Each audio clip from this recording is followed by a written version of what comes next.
call to order the Stokes County Board of Commissioners, August the 11th, 6 p.m. meeting. I will ask Brad to have our prayer. Please stand.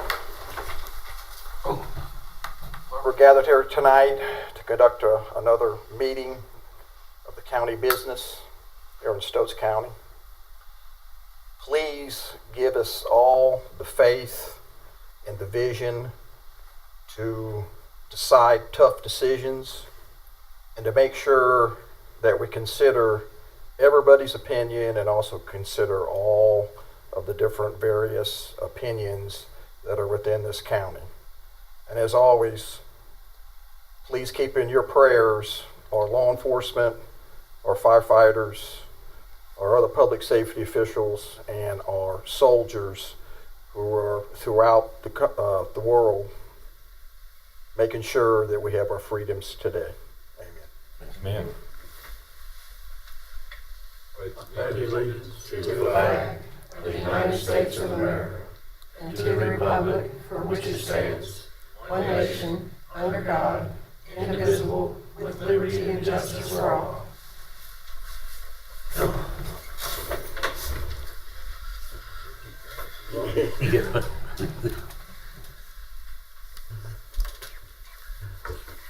Let's go to public comments.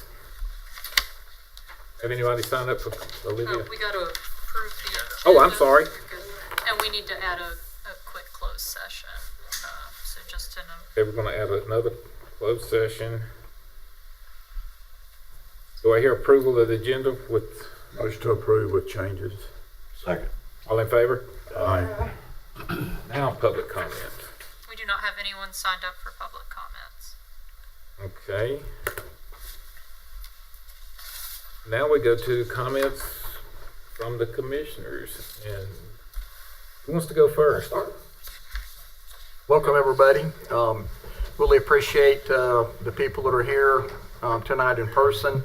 And as always, people that are tuning in via social media.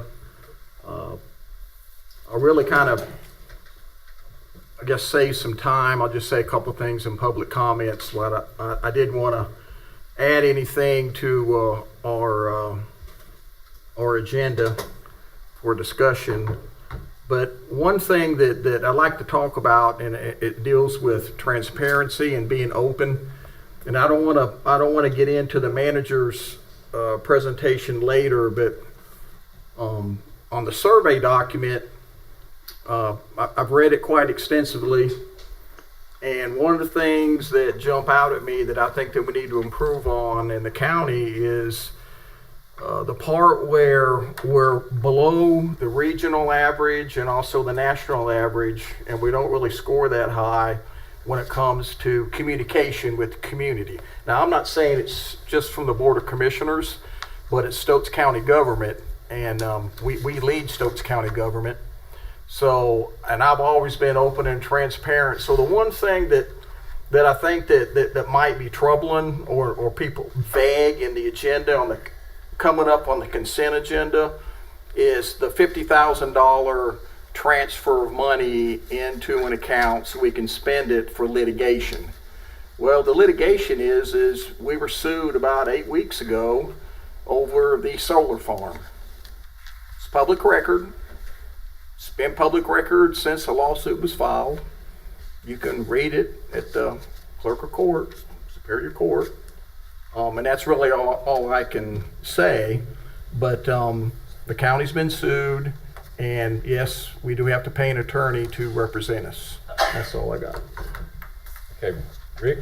Thank you, Mr. Chairman. I'd like to welcome everybody. We appreciate your participation and feedback as always. I don't want to get into Jeff's stuff either, but this survey thing I found it really interesting, and the part about better communication that Brad just mentioned, I agree 100%.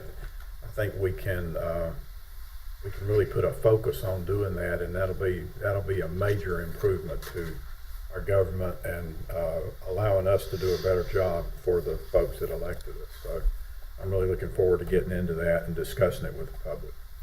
That's all I have, Mr. Chairman. Wayne?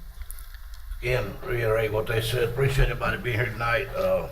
Going back to the survey, I read over it and looked at it, and I thought there was some good numbers come back on it. I see some weak areas in the county, and something, like I said, something that we could work on, and I think it was a good thing. And I would like to send out a special thank you to Chief Robertson, the Chief of City of King, was sworn in this weekend as president of the North Carolina State Fire Association. So that's a big plus for our county, and he put a lot of hard work into that. So our county should be proud that we've got someone serving as president of the North Carolina State Fire Association. That's all I got. Thank you.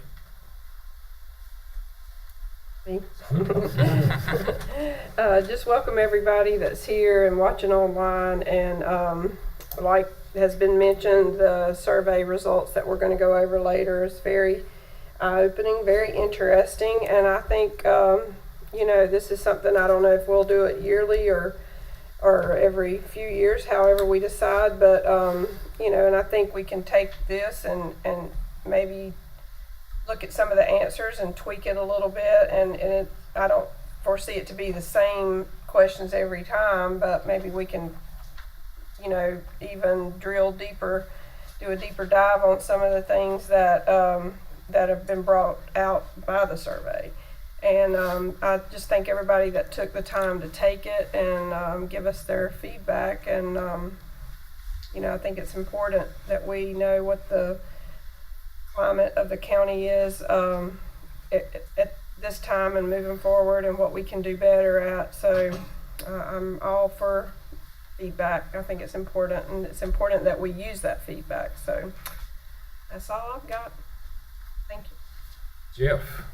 Thank you, Mr. Chairman. Just would like to comment on one thing. I think everybody knows that there's a lot of concern and uncertainty out there about where we're going with improvement in eventual adoption of this new fire service contract. And so I wanted to update everybody on that. A couple of days before your last meeting, I sent over a recommendation to the Fire Commission on how we might move forward together. I want to say it was the day after your last meeting, I got confirmation back from Stephen Robertson that they agreed with that framework, and they are moving forward in accordance with that framework now. And I just want to share that with everybody. The Fire Commission is working to provide direct feedback in the form of a red line to the existing draft, and to do that, they're holding a series of special meetings. I think one of them's tonight, in fact. And the idea is that they would be able to get that back to me by the end of August, and then I would then turn that around and give that feedback to you, as well as any other helpful comments that I can add to their recommendations. And then during the month of September, you as the Board of County Commissioners would approve the next version of the draft, and then we would turn around and send that out for comment to all of the various fire departments. And those fire departments would have about a month to provide feedback to us, and then myself and the Fire Commission would get together and consider that feedback, and again make another stab at another red line version that we can bring back to you, hopefully by about the end of November, for your consideration, approval, or modification, whatever you see fit, and then we would be able to get back out to the fire chiefs again for their contemplation with their boards on final adoption. The timeline that I proposed would allow for us transitioning to that new contract on the 1st of February, but we all recognize that sometimes there are complications, and so if we need to slip that back, we can. But at least given the fact that we have this decision making process kind of codified and on paper, we'll know whether we're on track or not, and whether or not we're going to need to make adjustments. So that's where we're headed. Sounds good. Amber? Just welcome everybody, and I think most people know by now, but former Commissioner Mendenhall's mother passed away last week, and so I think her services were this past weekend, if I'm not mistaken. It was Saturday. Okay. I didn't get to be there, but just want to remember them in our thoughts and prayers. Definitely. Anything, Olivia? I'd like to welcome everybody also. I was honored to be, and Jeff, to have breakfast with Senator Ted Budd Friday. It was an invitation only. It was Commissioner Wayne was out of town, was not able to make it. It was assistant chairs and county managers and all the mayors of, and it was, I didn't hear that much politics discussed. It was just lunch with Ted Budd. But anyway, and Joey was there.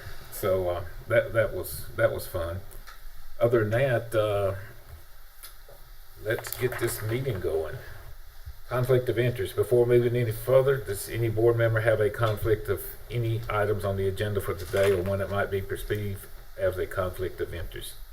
No. Consent agenda. Can I get approval? Motion to approve consent agenda. Second. All in favor? Aye. And that brings us to information agenda, and Jonathan's going to do a presentation. Good evening. I believe I know everybody in front of me. Some people behind me may not know who I am, or people watching online may not know who I am, but I'm Jonathan Young. I'm the Stokes County Ranger with the North Carolina Forest Service. So the Forest Service is a state agency that works here in Stokes County. We work in all 100 counties across the state, but me and my staff, I got one full-time assistant, Lily, and a temporary, Liz, that work with us here in the county. I've been doing this 28 years, and I think I can say that the staff that I have right now that I'm working with is probably the best that I've worked with in my career. We're blessed. I'm kind of biased because I work with them, but I think we're blessed with a really good staff that work with us here, and they work hard. Sorry, thought that was loud enough. But they work hard to do a good job. And are always working hard. But anyway, I wanted to recognize them. Neither one of them are able to be here tonight. Both of them are on vacation, and I'll be there next week, but they're not able to be here. But anyway, each year, through our cooperative agreement that we have with you all, I try to come to you and kind of give you a snapshot of what we've done in the past year. So in the presentation today, I'll kind of give you an idea of what we've done last fiscal year. See, I told you. Amber, I'm gonna need help. It quit. It won't go back. Here we go. Just start where you at. It'll go quicker. Go. I don't know why. Told y'all before this. We'd have to get IT in here. Anyway, kind of give you an idea what our mission is. So the mission of the Forest Service is to protect, manage, and promote our forest resources for the citizens of North Carolina. So not only for our present resources, but we want to provide forest resources for our future in North Carolina. So as we go through this presentation, you'll be able to see the programs that we administer, how they meet our mission. So our number one mission, what we're charged by law to do is wildfire control. Wayne's familiar with that, but we have the responsibility for protecting both private land and public lands from wildfires. So kind of give you an idea of what we're up against this past year with wildfires. It was a really busy year, more so than we've had in the past. You know, we had a busy fall of 23, but we had a busy spring of 24 or 25 this year. So you'll see in the numbers, we had 109 wildfires reported in Stokes County that burned 362 acres. 125 homes were protected right at 16 million. 169 other structures protected at 15 million. I'm happy to say we had no homes lost in Stokes County this past year. We did have 8 other structures that was lost at about $26,500. We had 2 homes damaged at $6,000 and 1 other structure damaged at $200, and 4 vehicles And following up on our wildfires, we investigate all our wildfires and try to figure out why they started. And we're responsible for trying to prevent those fires from happening again. So we issued 49 warning tickets and 7 waivers for law enforcement. We did issue 4 citations during our burn ban that we had going on this spring. And our law enforcement division came up and assisted us with some incendiary fires we had, and we had 1 warrant for arrest issued, and they're still working through the case on that with the court system. So of 109 wildfires last year, we estimate our suppression cost was $120,290.11. On the right side of the screen, you can see the wildfires we had broken out by the cause. As you see debris burning at the top, that is the #1 cause across North Carolina for debris burning is our #1 cause of wildfires. But I broke out the miscellaneous section, so power lines are normally found under the miscellaneous section, but I wanted to break that out just so you could see how many power line fires that we had that caused fires. So if you remember this spring, it seemed like every Saturday the wind was blowing. So when the wind blows, trees come down, power lines come down, and that sets the woods on fire. So we did have a lot of fires started by power lines. But, Is that a high number? That is a high number, yes. So you can see we had roughly 40 miscellaneous type fires between the power lines and miscellaneous. But debris burning is our #1 cause.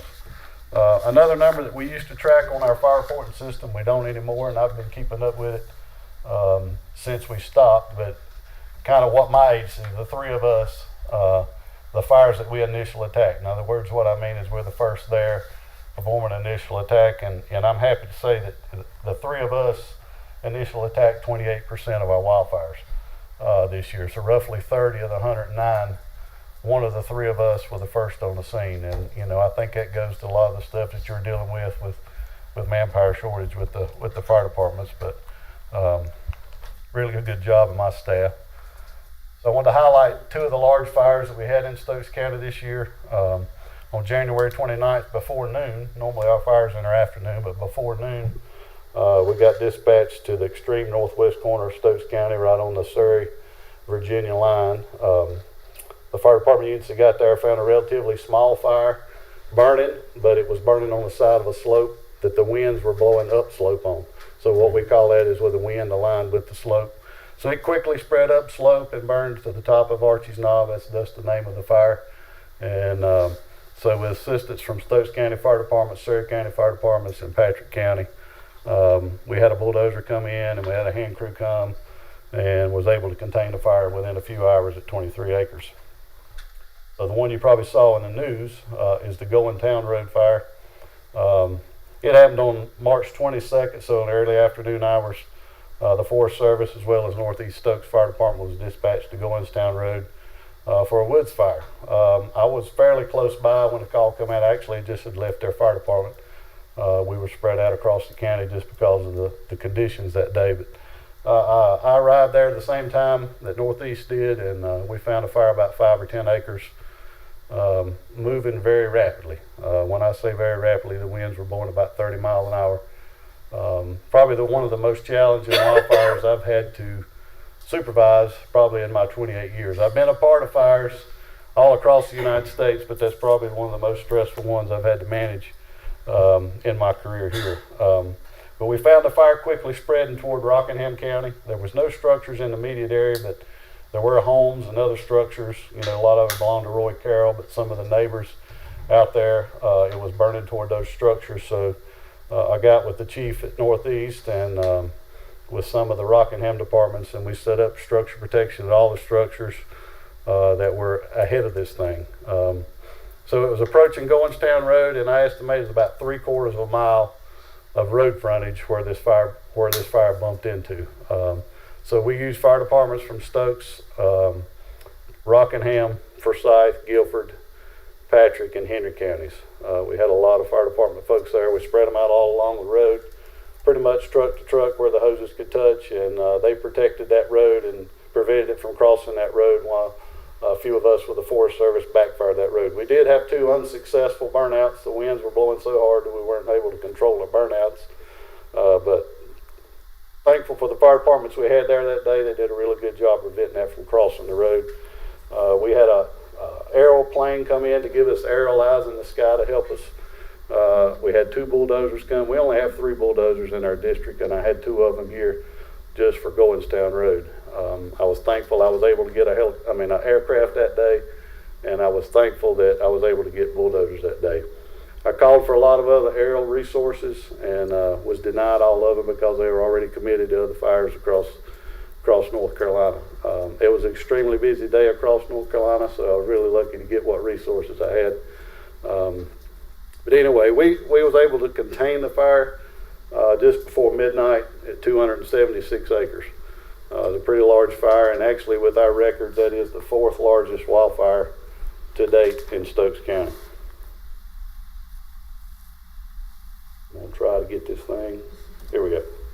So last year we were also dispatched to 113 other reported wildfires that turned out not to be wildfires. 27 of them were false alarms, 24 were legal burns, and 62 were legal control burns. You know, those illegal burns, a lot of them were those during the burning ban. We did respond to 15 other incident calls in the county to kind of help our fire departments, and you can see the breakdown of what those calls entailed. So in total, we responded to 237 incidents in Stokes County. So here's a breakdown of our of wildfires, and I've been in Stokes since 2006, so I like to look at numbers back to when I started here. So on the right side of the screen, you can see the number of fires we have by year, with the acres out to the right, and you can see the average fire size on the far right. At the bottom right, you see 64, so we're averaging 64 wildfires per year in Stokes County. So me and my staff, and I don't know about other counties, but I like to keep our fire size as small as possible, typically an acre or less if we can. This past year, our fire size was 3.3 acres, mainly because of those 2 large wildfires that I discussed. If you took those 2 out of the equation, we were at about 0.6 of an acre. So outside of wildfire, we deal with forest practice guidelines. The FPGs are mandatory requirements that all forestry-related activities in North Carolina must remain in compliance with to prevent them from having permits or other things to remain in compliance with the Sedimentation Pollution Control Act. So we inspect logging operations or any other forestry site disturbing activities to make sure FPGs are being complied with. We inspected 127 logging inspections on 28 sites on 1,136 acres. We estimated there were 31 clear cuts in Stokes County last year for 558 acres, 8 select cuts on 118 acres. We also inspected 13 of our fire lines that we installed with our bulldozers on our prescribed burns to make sure they met FPG requirements as well. Of those logging jobs, we estimate there was 94 acres of streamside management zones installed to protect streams in Stokes County, and I'm happy to say that we didn't locate any violations of FPGs last year.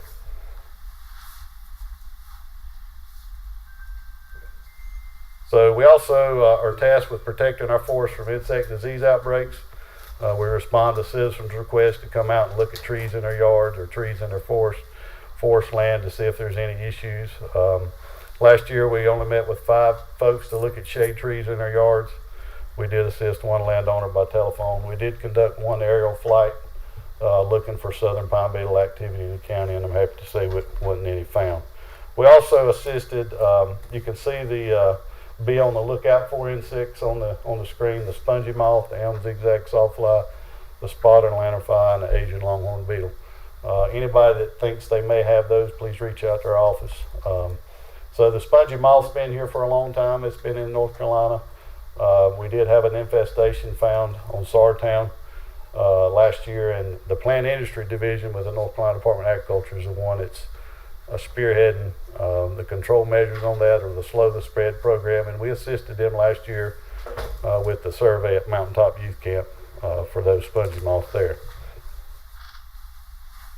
So our forest management activities, so one of the many functions we do is to develop sound forest management plans for landowners. We meet with them, find out what their objectives are, and write detailed plans on giving them information to help manage their property. So last year we prepared 81 plans on 3,161 acres, and you can see the breakdown of the different types of plans. So in our forest management program this past fiscal year, we assisted 7 We had 7 tree planting sites on 133 acres. We examined 11 clear cuts for natural regeneration for 250 acres. So total of forest establishment last year was 383 acres. We do administer a cost share program to assist landowners with tree planting and other forestry related activities to develop their forest land. But we funded 3 project sites last year for 116 acres, providing a cost savings of $7,576 to those 3 landowners.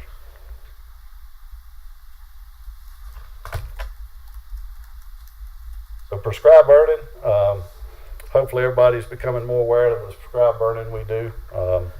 I think it's a little too advertised, but it is a good thing. We can't keep up with demand right now.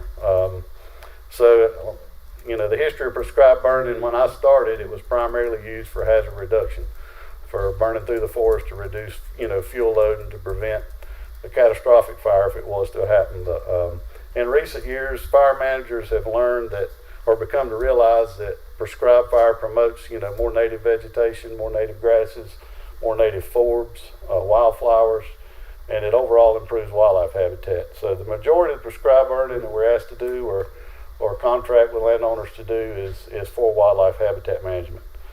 This past year we conducted 17 prescribed burns on 556 acres.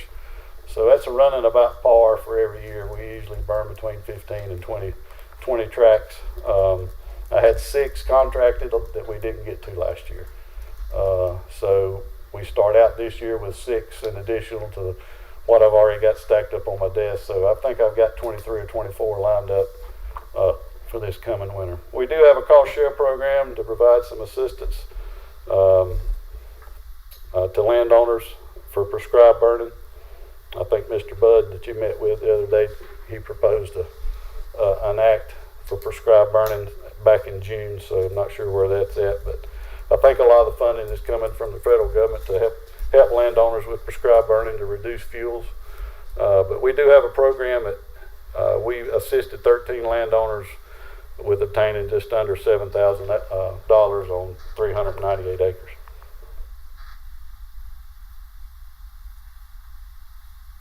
We do have 2 state tree nurseries that grows trees for landowners to purchase in North Carolina. That seedling store opens in July 1st every year, so if anyone wants to peruse our tree seedling store at ncforestservice.gov, you're welcome to do that. When landowners order trees, they can have them shipped to our distribution center, and me or my staff will pick those up and bring them out to you. So we had 4 deliveries last year of 1,836 trees to 4 landowners. So one other thing, our nurseries rely on our county ranger staff to collect seed to grow those trees. They rely on us to do that. We're kind of their backs to do that because they can't collect all the seed that's needed to grow all the trees. So last year was a pretty big year for us. So you can look, we collected 4,271 pounds of seed from 8 different species. I think that's our largest year, probably since I've been working. So our nursery does an award program every year. It's called the Golden Nut Award.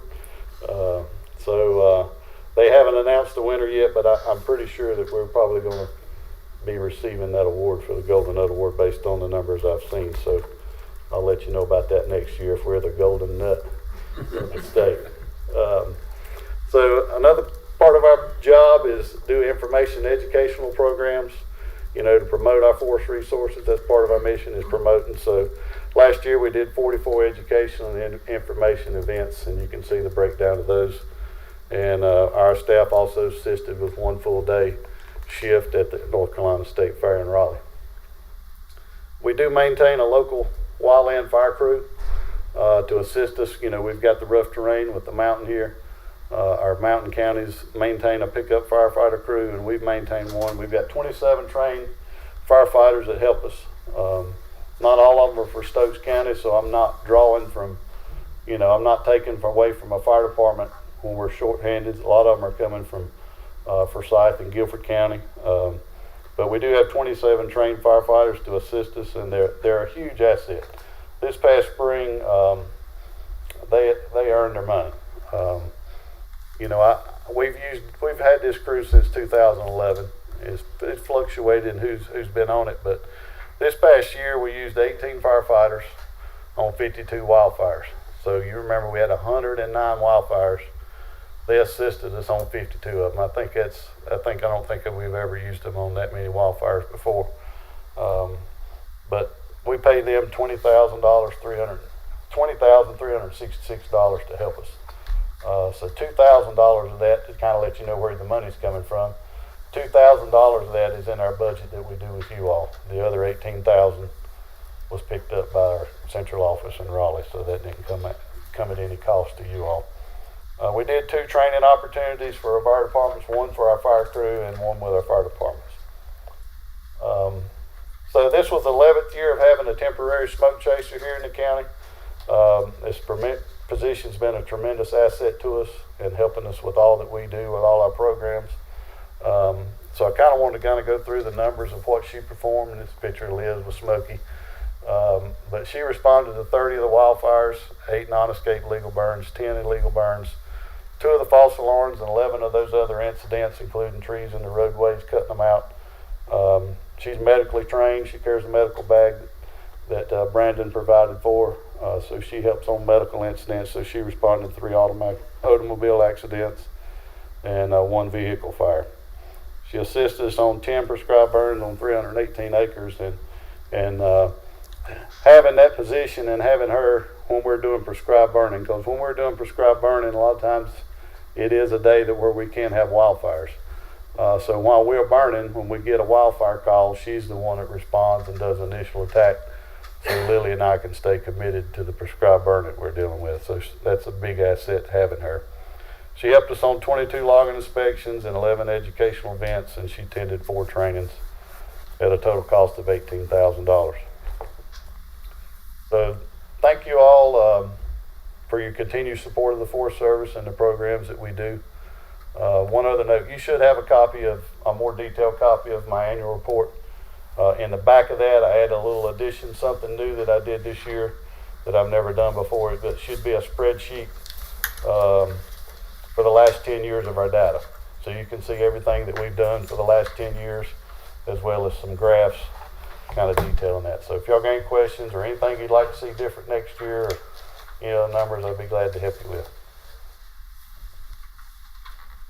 Good. It's like a very good detailed report.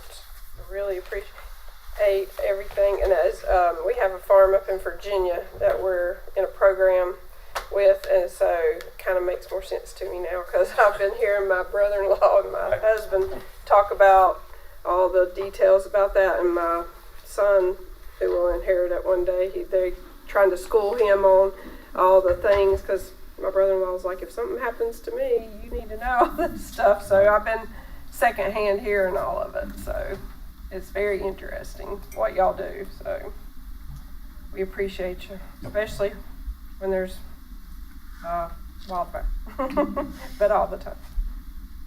You do a lot more than people know. Anything, Wayne?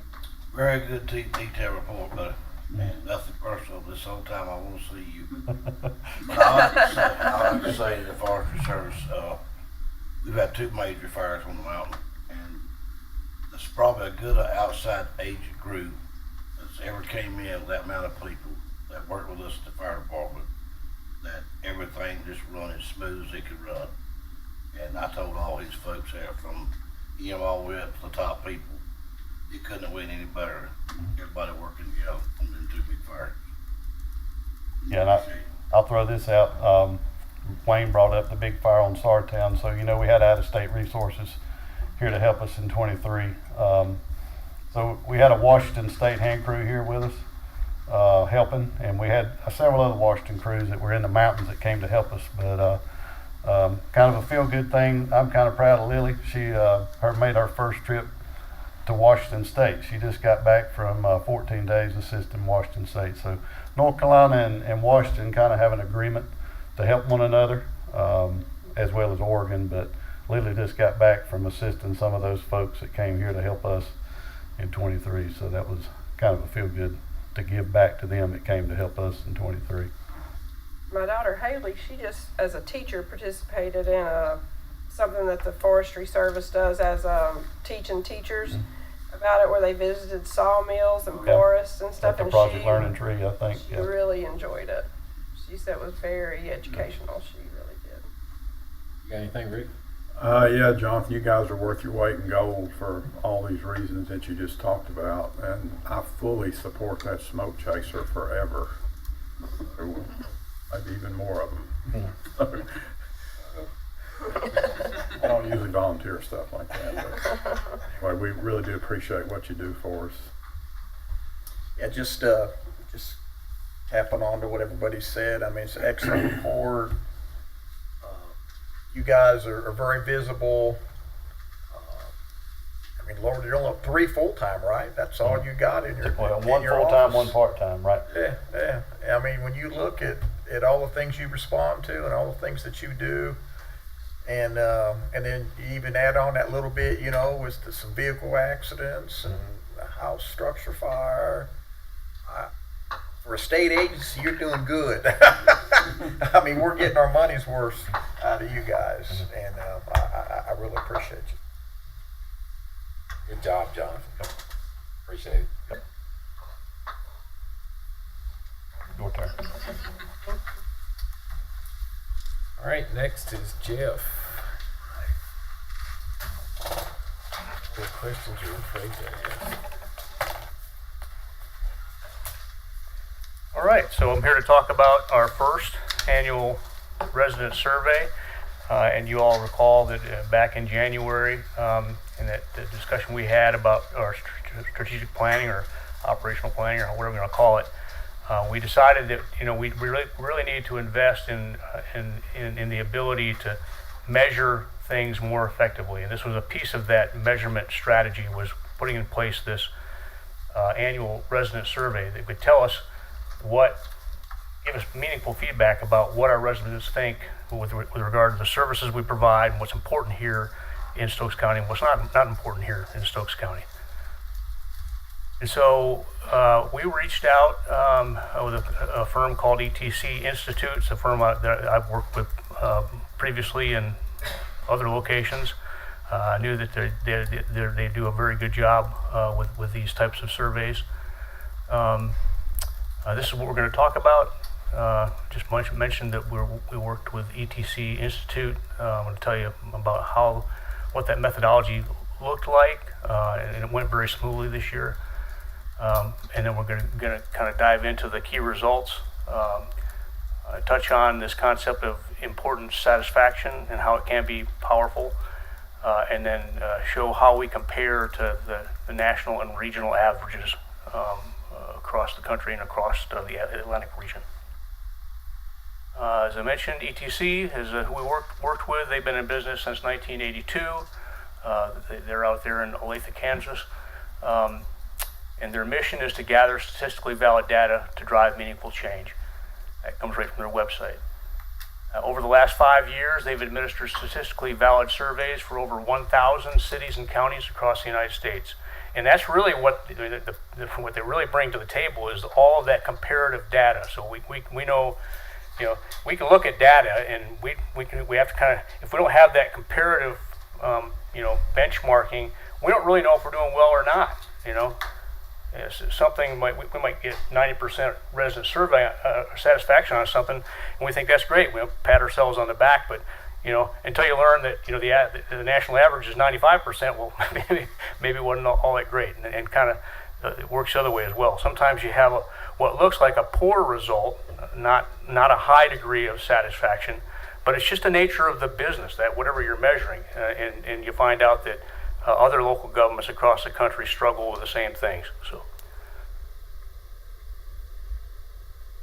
So ETC mailed out the surveys to a sample of our residents, and they did it so that they can ensure that we got feedback from across the county. So we had the county broken up into a bunch of different zones, and there's some maps in the materials that I gave you show you how we did that. But they wanted to make sure that we got meaningful feedback from all of those different areas of the county. And when folks got the survey, they had the opportunity to either fill it out, hand fill it out and put it back in that self-addressed stamped envelope and send it back to ETC Institute, or they could go directly online, fill out the survey, and at the end of the survey, they put their address. And as long as the result, that submitted online survey corresponded to an address that ETC sent the survey to, then they counted it. Now, it's kind of important. This is, you know, a lot of folks want to tell us what they think, right? And we want to hear what they think, obviously, but if we want to protect the validity of the survey, it's got to be a random survey, and we can't let folks self-select into, you know, who's going to provide input and who isn't. So so there's a reason we do it that way. I just want to, and this question comes up sometimes too. And people don't want to, you know, send us their feedback because they're afraid we're going to know who they are and what they said, but that's not the case.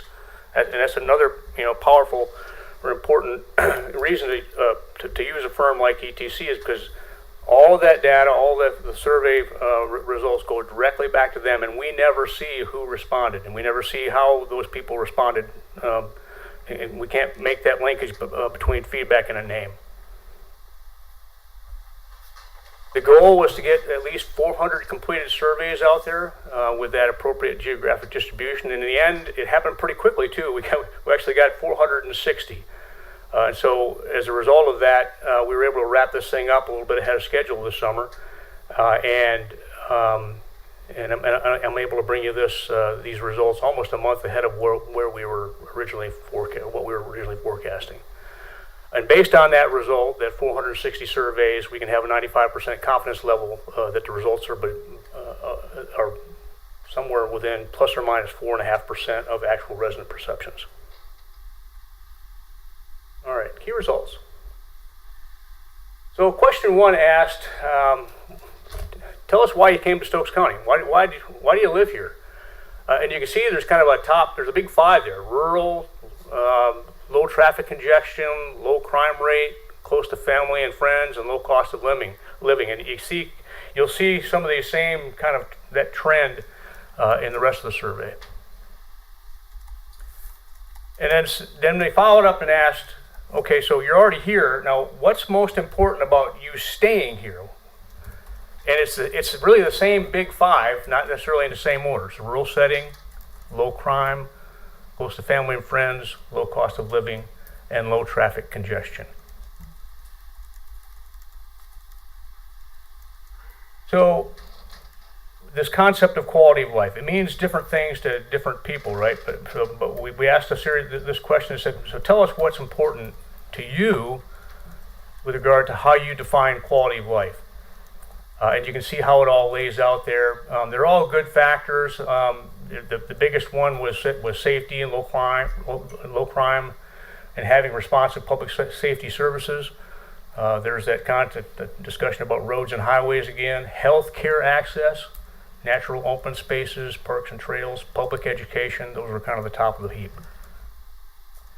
Then we asked, which 3 of those factors do you think would be most important for us as county government to address in the next 5 years? And you see number 1 was safety, low crime, and responsive public safety services. 2nd was healthcare access. 3rd was public education facilities. I'm sorry, this is just the concept of public education overall. And those were the big 3.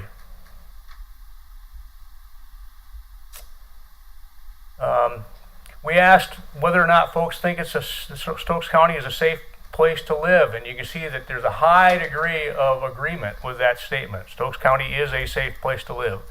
And in fact, only 4% of the respondents gave us feedback that they don't think it's a safe place to live. And we also asked if they think that Stokes County enjoys a high quality of life. You know, not quite as positive a result here, but this is still very strong. Only 9% of our residents think that we don't have a high quality of life here in Stokes County. We asked them kind of to give us their thoughts about kind of ideas about Stokes County. Is it a great place to live? Is it a great place to raise children? Is it a good place to retire? And you can see those results. I think our residents are telling us that they do think it's a great place to live. It's a great place to raise children. It's a great place to retire. It's a pretty good place to visit, a pretty good place to play. But down there at the bottom, it's not such a great place to work, and it's not a great place to start a business.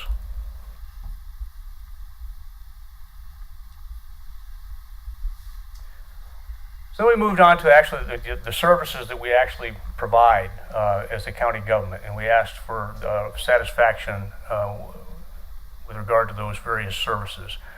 And if you look at those top 5, 4 of those 5 are public safety, right? So our residents are pretty satisfied with all aspects of public safety with regard to the services that we provide. And then if you look at the bottom, we're not doing so well with things like animal control, zoning regulations, and enforcement of zoning regulations.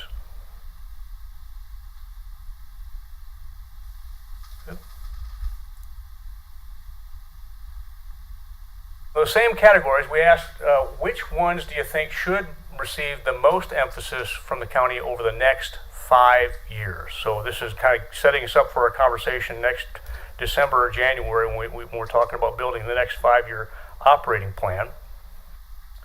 Number 1, quality of K through 12 education facilities. Number 2, this came up earlier in the conversation, communications with the public, and you'll see that theme later on here as well. Number 3, public health services. And then, EMS services, everybody continues to be focused on us continuing to provide quality public safety services, recognizing that they're pretty satisfied with it already. So then we asked a little bit more detailed questions about the various aspects of public safety. And you see for the sheriff's office, very, very strong results here. 9 or 10% dissatisfaction with most of this stuff. The only place where maybe we have some room for improvement is, I guess, it's visibility of sheriff's office patrols out and about in the county. Rural fire response, very strong results. Only 5 or 6% dissatisfaction with all aspects of our rural fire and their fire departments and their emergency response. Good job, Wayne. Keep it up. All right, so EMS, 911, and fire marshal, again, all very positive results. And if it's easy to look at the stair stepping, but I think what's really important with these results is to looking at that pinkish red on the far right of the slide. Across all these areas, you're talking about 3 to 7% dissatisfaction, which is a very strong result. Okay, important satisfaction. For key services, ETC asks residents 2 questions, and you saw these previously. I didn't call attention to them, I probably should have, but how satisfied are you with the service? And then for those same services, how important is it that the county address those subjects in the next 5 years, right? So importance and satisfaction. And the idea is if you have something for which our public feels very strongly about the importance, we need to do this, and you have a correspondingly low level of satisfaction, that can point us in the direction of things that we ought to be focusing on in the future. So, this is a way to look at it. It's not a perfect way to look at it. We're going to have to take some of there's some many grains of salt associated with this that I'd be happy to describe to you, but I think this rings true when you look at it and think about our experience here in Stokes County. Quality of K through 12 education facilities, number 1. Communication with the public, number 2. We talked about that earlier today. Quality of zoning regulations. Called attention to that earlier in the presentation. And quality of public health services. Now, I guess the good thing is that 3 of these 4 are already addressed in this year's five-year plan. So we already had a sense that these were things that we needed to focus on. The one that's not is quality of zoning regulations. We do have an update to the comprehensive plan in this 5-year plan. And usually that kind of sets the stage for making an update to the zoning regulation, but it doesn't have to be like that. So I think we need to look at this when we start focusing on that next 5-year plan this winter. All right, benchmarking. Overall perceptions about Stokes County. You can see in 4 of the 5 areas, or question areas, we are above the U.S. average and above the regional average. The one where we may have some room for improvement is as a place to work, and that's probably not a surprise to any of us here. Categories of services. 5 of the 7 on this slide are above the U.S. average, and 3 of the 7 are above the Atlantic region average. And I call attention to the ones at the bottom there. Communication with the public, we talked about that before. Quality of K through 12 education facilities, we've mentioned that before. Quality of services provided by the Animal Control Department, something that we continue to wrestle with.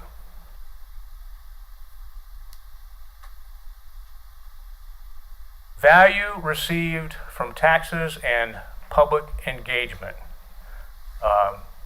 And I highlighted those 3 at the bottom. They're all about our interaction with the public, right? And we've talked about that again several times now. County efforts to be open and transparent with information about county issues, services, and performance. County efforts to keep you informed about local issues and level of public involvement in local decisions with the county. So very clearly we have some room for improvement in those areas, and we need to focus on that, I think.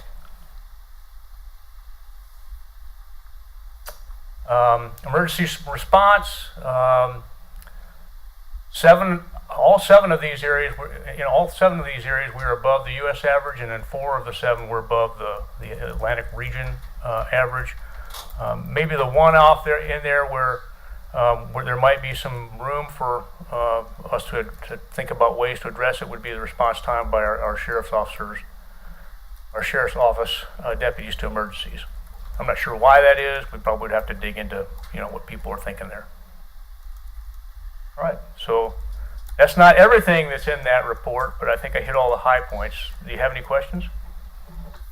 Do we know how many people mailed in versus did on online? I don't, but I think I could very easily get an answer. I'd like to know that information because I do know that there were people who filled it out that wasn't mailed to them because they could access it through Facebook and fill it out. So a lot of people that I talked to that filled it out just didn't do it because it was mailed to them. They did it because they saw the link on Facebook, which could influence, like there could be a greater number from one area of the county that took the survey just because they accessed it through Facebook. Yeah. There is a map, if you in the back of the binder I gave you, there's a whole section that's got maps. If you go to that very first map, it gives you the actual distribution of the responses that were factored in. And when I looked at it, it looked fairly appropriate. I mean, of course, we know Stokes County is more heavily populated than others, and it seems to be reflected in that distribution. I'm just curious to know, how many took it online versus mailing it out. But I think for a first time, it's a pretty good response, and hopefully we could I'd like to see double that amount of people take it next time. Maybe it would help, to give us more feedback. And the more that people learn about it, maybe the more people will do it next time. Yeah, I was very, very pleasantly surprised with the response that we got, given that we've never done one before. And I was concerned that people would get this thing and say, what's this? Why are we doing this? And they'd throw it in the trash. But as I said, we exceeded the required number of responses well ahead of schedule. So I think people were eager to tell us what they wanted us to hear.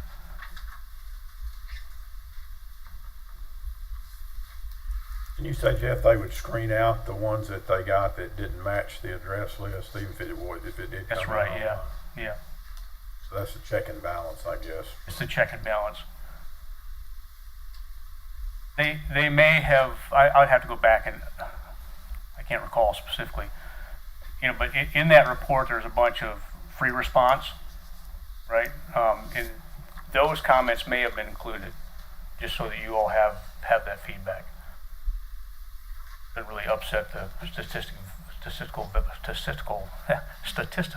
validity of the survey.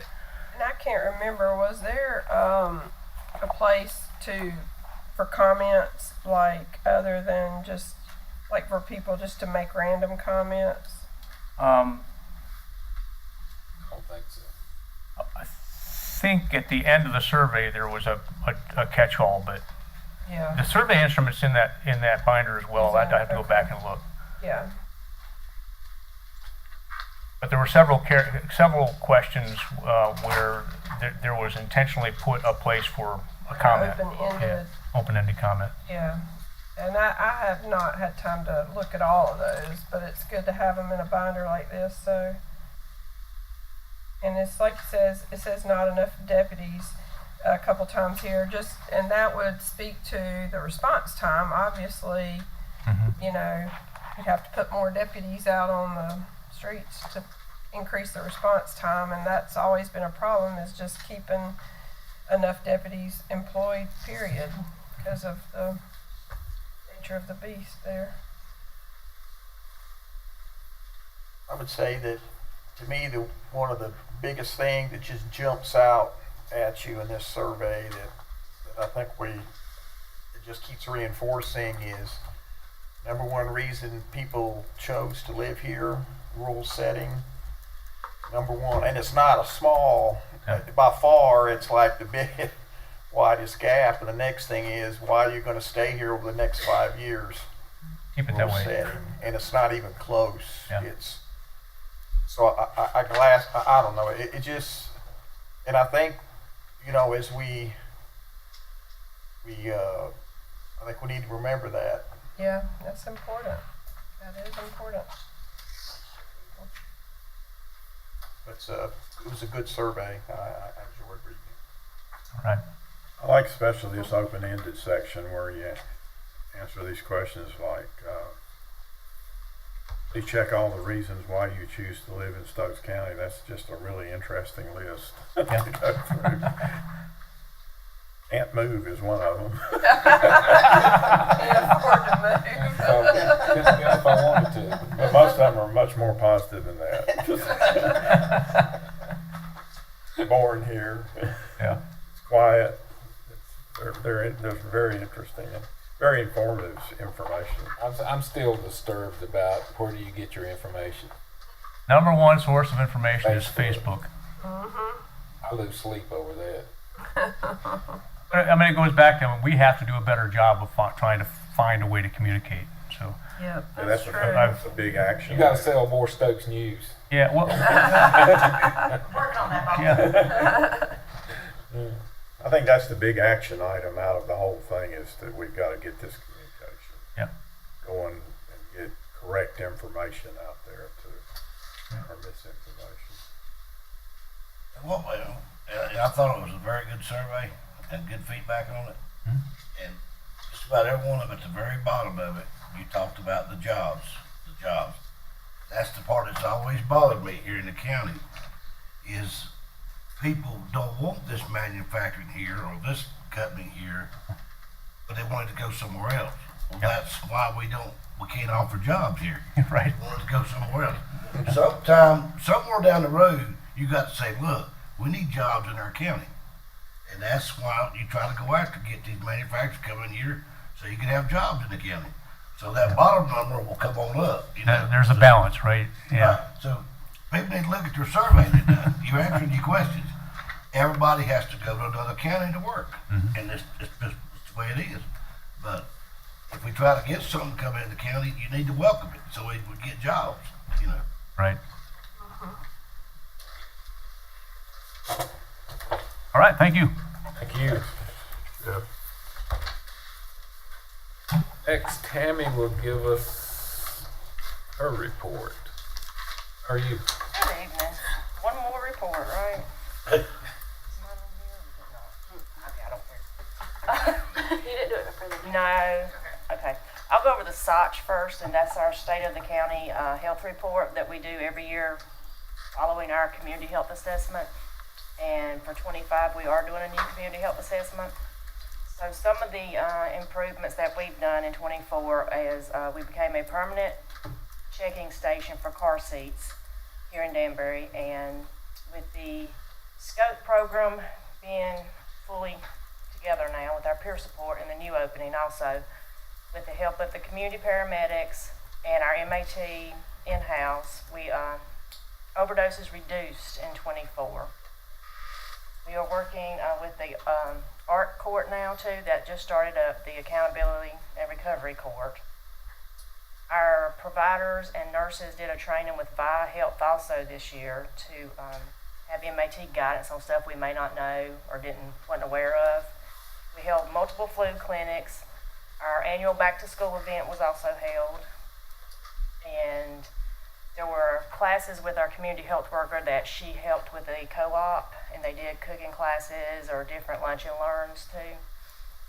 I don't know if anybody has any questions. We still have our diaper bank, and that just keeps increasing because as of now we have some of Stewart's guys take the big box truck. They have to go once a month and pick up pallets to bring back. There's so many diapers being given out now in Stokes County. And that's adult too, not just children. The adults are delivered to their house by our community health worker also. Any questions on that report or any of those services? Good to see the overdoses dropping. That's good to see. Mm-hmm. And we're doing a lot of Narcan education also in the community. I mean, I think I asked this question, well, it's only my third time getting report every time, but is there, I know the state is always, 1 or 2 years behind when it comes to reporting. And I've never, they're stats, but to me, they're not current. I mean, is there any way that you could put something out unofficial just to us to look at? Because by the time we find out we got a massive increase in overdoses, it's a year and a half later or 2 years. Before Bring we it get next it. month because I'm going to do the fiscal year end report also, and I did a report last month for the Board of Health on the overdose and suicides up to date current through the info I have. Can I get on that? Can I get on that mail list to get that report? I'll bring it to you and do it, that report, yeah. Because I did look that up just to know the correct numbers, because we get the death certificates before they go to the register of deeds. Right. So we can track the suicides, and I even have it down to zip codes and the actual house. So I have all that in there. And NC Detect helps us get on real time because it'll say what hospital they're actually taken to and why. So we're getting better at keeping track of that. Yeah, that would give us some real time. And plus too, if it goes down dramatically, then what we do differently. I mean, do we fund something like and I don't want to go into your other stuff, but like with mental health, it's just basically unfunded at the state and the national level. It's just thrown in our laps, and then mental health and substance abuse is the primary driver of crime and everything else. So, anyway, thank you. Any more on that one, or I'll move to the strategic plan we have. Okay, we're going to update ours annually just so we can keep it current. You can skip, if you have a copy, all the way back to page 7. Our first goal is to enhance the county's mental health services. We are seeing mental health clients right now. We haven't advertised it because we're actually booked until October with just in-house patients already. And that's with our provider, where she went back to school to get her certification for that part. And some of those are MAT clients as well. And we met with the schools, and we're gonna go to the shack meetings and try to get more education material into the schools if they'll allow us on mental health. And, What do you mean if they allow you? well, there's so many people trying to get in the schools right now. It's Okay. just like, I know Insight's in there, it's just, getting on that list to get in there and do education. And also, I'm getting some of the whys of stuff because I am doing a project myself for mental health in Stokes County, and I had 80 clients respond as to what is working and what's not. And then there's the open-ended questions also of what they think we need more of and what's not working and which places. I only had 3 respond from stakeholders, so there's not a lot of feedback from those. The second goal we have to work on is strengthen our substance abuse services, which we're doing with our peer support, and we also will post for the other peer support that you guys approved, so we'll have more, and that'll be a part-time. Our MAT clients keep increasing, and with the ARC Recovery Court, they are being referred to us primary if they don't have a peer support already, so they will be coming to us when that program gets fully up and running, which I think it started last week. Not right, the week before. Recently. And the third is increased physical activities. All these relate back to our top 3 when we do our community health assessment. We're going to get with the schools and with the Y and see what programs are being offered, and I know this has been done before, and see how we can somehow maybe get some other programs out in the community that are free and more accessible, like with the senior services go to those community centers and do events. The fourth one is access to care, which has always been an issue in Stokes County, and we do telehealth some, and we did get a grant to do telehealth. We just got to iron out all those details in that grant because we did have that YVETI connector and nobody really used it, which would help with the access to care at that time. So we're just looking for different ways to get care. And then number 5 is to decrease the wait time for environmental health inspections, which we started on because today myself and the assistant health director went out and learned how to do water samples this morning. So we now know how to do water samples, and we will be going out and doing all the water samples. Wow. So they can do the inspections. No new hires. We still have 2 vacancies. Our contract person did resign, so he'll be helping that 1 day a week. Other than that, do you have any other questions? Is that all about environmental health, what you're talking about Yeah. with the people? So you got open slots that you're trying to hire. Why can't we get them? Well, we get the resumes from Indeed, HR will send them, and we need the applications and the transcripts. We reach back out to them to get those, and they never give them to us. So if we can't get you to actually apply for the job, we can't get you in to interview you. Are there people out there qualified to do this, or? There are some, and you have to have 30 hours with a bachelor's, Yeah. and all of those don't meet it. And even with your 2-year degree, you now can come in with 15 sciences, but you have to be directly supervised for 5 years. So that's them going out and checking behind you everything. So it's not really worth it, but it's a hard Do because they of have the to be sciences. They have to be approved by the state. They do. We have to send it into the state with the transcripts and everything, and they have to say if they qualify. Because we've sent in a few, and they haven't. We only have 1 that did qualify. I think too that you made a good point on, when you look at your priorities for the environmental health part, is that, you need to concentrate on the repairs, on the, the actual health concerns of the sewage, seeping in, and so I share your, your concern and, and try to prioritize. But the complaints I get are contractors, homeowners, saying, what in the world? I mean, so hopefully we can maybe find.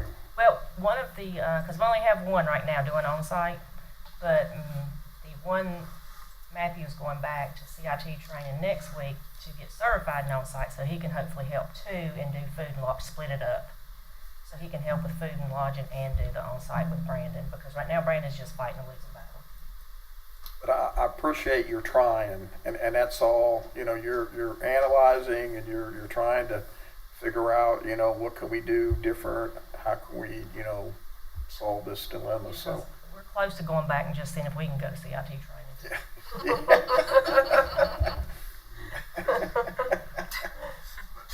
Thank you. Anybody got more comment? Thank you, How Tammy. about for- some good news? I've had several neighbors and people off the street compliment your doctor or the treatment they're getting for health care. No negatives. That's good. Yes, that don't happen often. So thank you. And relay that to your staff. Oh, I will. I'm the next one too. I tried to put you back to back, so you didn't have to get up. I guess we'll move to discussion then. So I had to, Go ahead. let me go ahead and do it? Go Okay. ahead.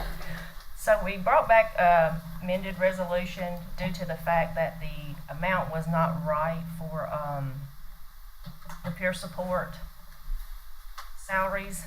The, current peer support was at $30 an hour, but in the resolution, it was only 20, and that's the starting pay for the part-time that we'll be hiring. So this amount is covering the current peer support at 30, which she made last year an hour, and then a new one at $20 per hour. It's the only thing this is changing. And I am gonna be updating this resolution to make it more user-friendly and break it down at the end year by year, because since the beginning, there's been a lot of hands in it, and it's kind of messy. So I'm gonna try to make it a little easier to read. But that's the whys, if you have any questions. It's just due to that increase in the other peer support in addition. And I didn't want to take the current peer support down to $20 an hour when she'd been making 30 since last October. That wasn't fair, so.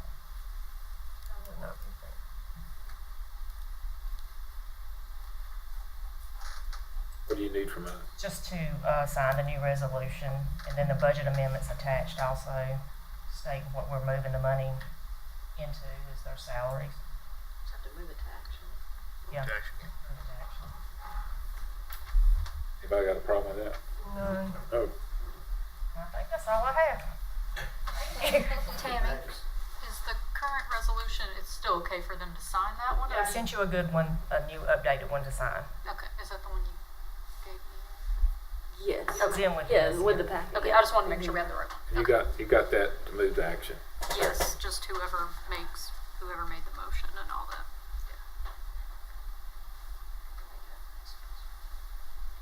Okay, you're next, Jamie. My turn.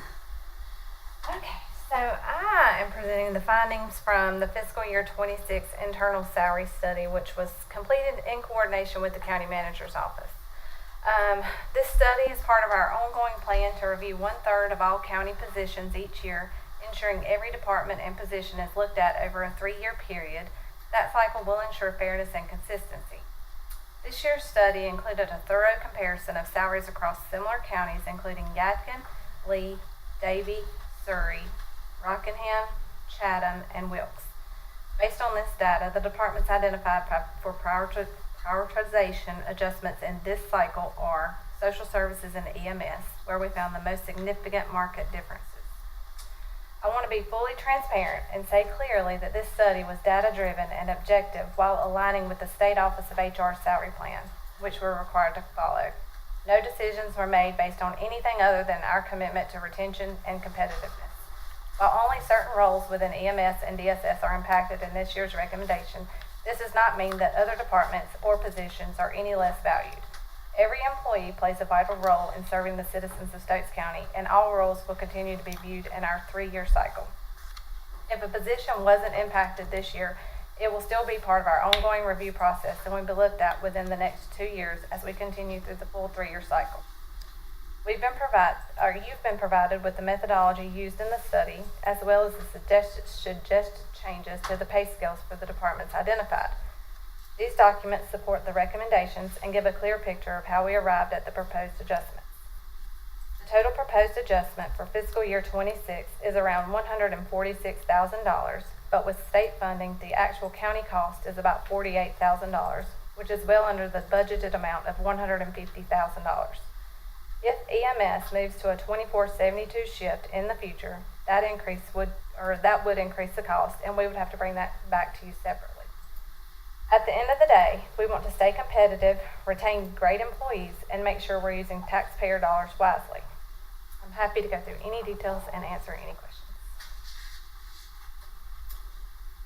So with, like, when I look at the vacancy page, and I try to do that about at least once a week, so I see pretty much over time it's always a couple of positions or the same positions that have been vacant for I don't know how long. So I don't know if there's a quick turnaround to where they're hired and then they don't stay long, and then we're seeing that same, seeing the same vacancy notice going back on the page to fill it. But in your opinion, what in DSS, what is the current trend you're seeing when it comes to turnover? With DSS, definitely social work and foster care. And here more recently, it's been community social services assistant. I think that had a lot to do with money, whereas the social work and foster care has a lot more to do with the actual job. Like Tammy said, environmental health specialist is one that's very hard to fill only because of the qualifications that are required by the state. You're going to always see our part-time positions like detention officers, paramedics, EMTs on the website because we keep those part-time positions listed all the time because we're always looking for part-time help. Positions like detention officer, full-time detention officer, that is a position that has a high turnover rate. It has decreased since last year's salary study, but it still has a high turnover rate just because of the job duties. I think it's fair to say even DSS has seen a decrease in turnover since we did the salary study last year too. So that did help. Say that again, everybody in here. I said I think it's fair to say that even with the salary study last year, DSS has even seen a decrease in turnover. Okay, good. I mean, they still have quite a bit of turnover, but less than it was after we did that last year's budget. Well, making you part-time help with EMS, I was told by some that working part-time, that no longer works part-time anymore. The reason they don't work part-time is because they were never called. They work the full-time people. That's something you might want to check on. We can look into that. And I had more than one individual tell me that. I know we did reach out about that. Was it last year or earlier this year? We did reach out about that, and I do think that they were going to be more strict on full-time employees working, but we'll definitely look back into it. What departments you did? EMS, DSS, and was there any other departments that We were? looked at every position. Okay. We did look at every position as a whole, and then we looked at which departments which ones were worse compared to the market, and DSS and EMS definitely were. I got you. Now, there were other positions specifically, that were high on the list, but when you're looking at a department as a whole instead of each individual position, that's what we were trying to do. Because with DSS, it's hard, DSS and health, because they are on the state salary plan, because you can't look at one position or two positions. If you adjust one, you're going to have to adjust all of them. True. Gotcha. So the recommendations for the adjustments, is that for the next budget cycle? Is that what we're talking? The budget For was in effective this July 1st this year. So will it retroactive go back because we approved that in the budget? Yeah. So we would make it effective, or it would be effective July 1st. We would implement it on the next pay period and then retro pay back to July. Okay. Gotcha. That sounds good. How did you compare the other counties with benefits? So we didn't look at benefits as a whole. Okay. We did look at the benefits that were offered. We didn't calculate that into cost, but I would be interested to see how we compare to the other counties that do offer benefits. They publish that, the other counties, or do you have to go dig it out? Some do. Some you can find, but others you'd have to reach out for. Even a percentage of how much the benefits add would be handy. No? For other counties as well as us. Like 30% for us, right? We had 30% to do the benefits. Yeah, roundabout. Yeah.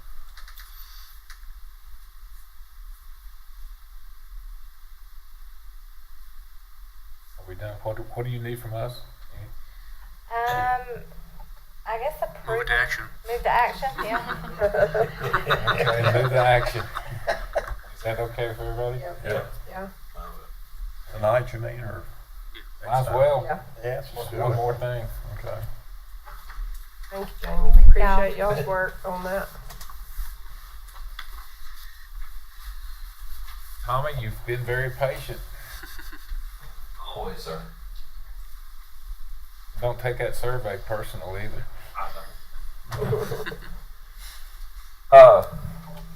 We made a few adjustments, that some things come up with the advisory board. As y'all can see, Tammy's a very busy woman, the director of health department. So we Gotta have go out and do those water samples. So we have made adjustments to the advisory board amendments, or bylaws, to where we take the health department out of it and we put a hunting organization back into that department, that section.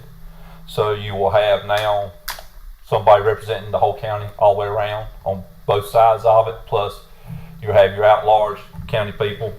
So as you can see, what we presented is in red. What we changed is marked out, and what we added to it, we also put in here that y'all would appoint the chairman, and they would be appointed for 4 years. That way we can sort of keep the board together. I think a 2-year every time rotate, you just start losing the board. I think if you do a 4-year to the chairman, they can sort of keep it together, and everybody else rotates on that. Then the big one down there, or the one down on meeting 3, I was reading over and we had emergency. Well, like y'all asked us to review the ordinance that I proposed. Well, that's not an emergency, so I wanted to change that to they can call this to anything, but it not be an emergency part of it. And that's pretty much self-explanatory what we changed in there. Just get it right and remove the health department from it, so they don't have to fool with it. Unless y'all have any questions on anything that's being worried about it. Have you had any meetings yet? No. So we need to appoint another person. So we'd have to open it back up for a hunting organization that's a dog organization to apply, and y'all to appoint one of them. And then at that point in time, once that person's on, you will need to appoint a chairman out of that group. And then at that point in time, what we didn't do the last meeting is once you appoint the chairman, they will serve 4 years and 4 years thereafter.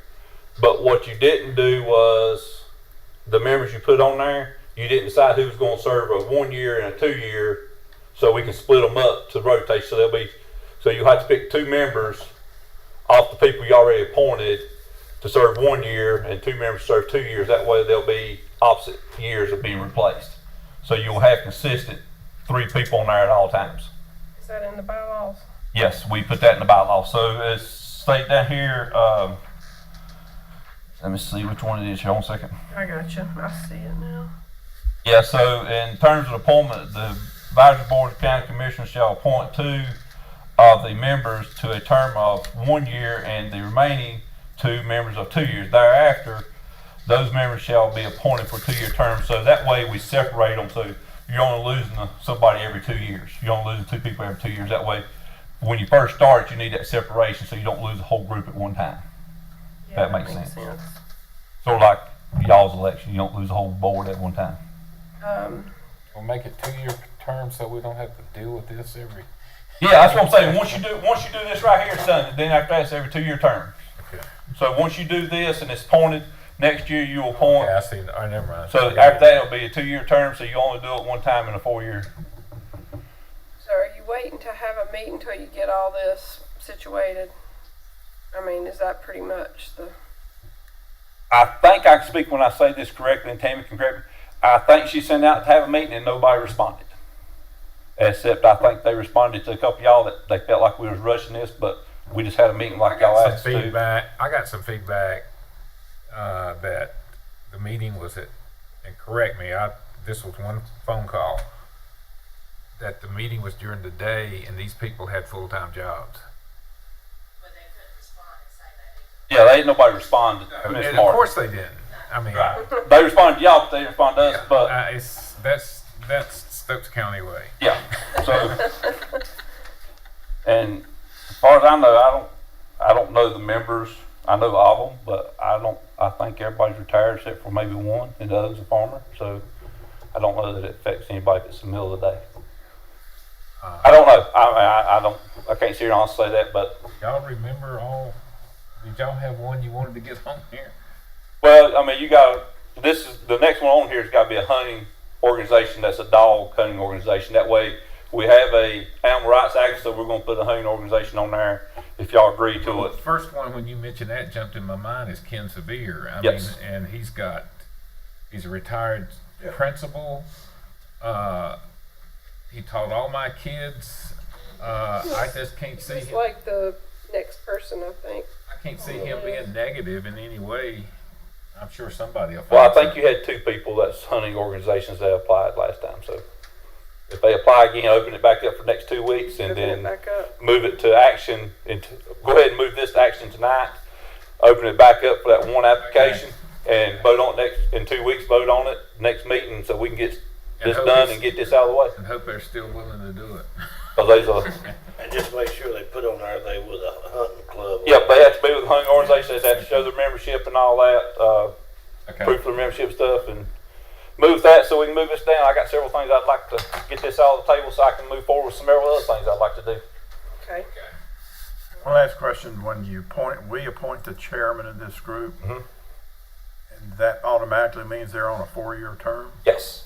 Do you have any doubts that somebody may not want to do it that long? If they won't step down, then you just appoint another one for 4 years. And I just think everything I've seen in the past, if you appoint one for 2 years, you're going to start losing the board again, and we don't want that to happen. We got 2 meetings a year, except for the special meeting that's going to have to be called. And other than that, it's going to meet twice a year. And I think if you got one person that's chairman that's on there 4 years, they can control it and make sure the members stay together. And then every 2 years, it's going to be up to me to come in and say, hey, we need 2 members this year. Okay, got it. Or county manager, whoever, assistant manager, whoever does it. But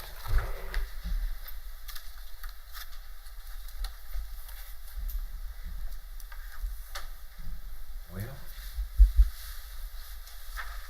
everybody in favor of move it to action. Move it to action. And then advertise for the position.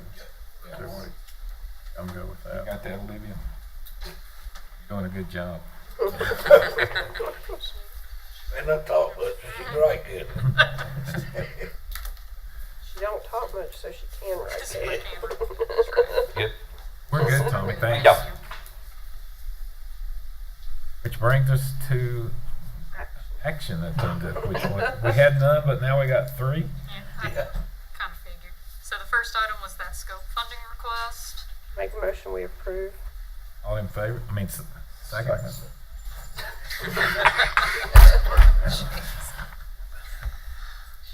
All in favor, say aye. Aye. Next was the salary study results. Motion to approve the salary study results. Second. All in favor, say aye. Aye.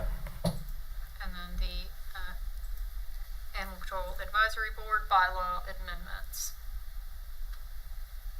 Motion to approve. Have a second? Second. All in favor, say aye. Aye. That moves us to our closed session.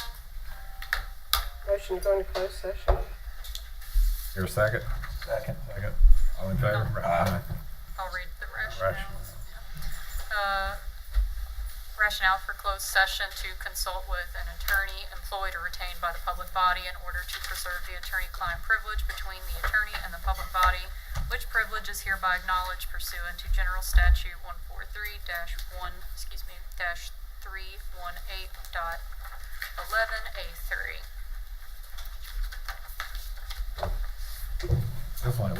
to, but it don't feel like we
Brad made the motion to come out of closed. Here a second. Second. You can't do it. You can't to do it. not coming out of closed. They don't. Don't. Oh, then y'all go ahead. That's what we're Are we out? Yeah, we're out. We can adjourn. Do I hear a motion to adjourn? Motion. Second. All in Favor? favor? Aye. In my line.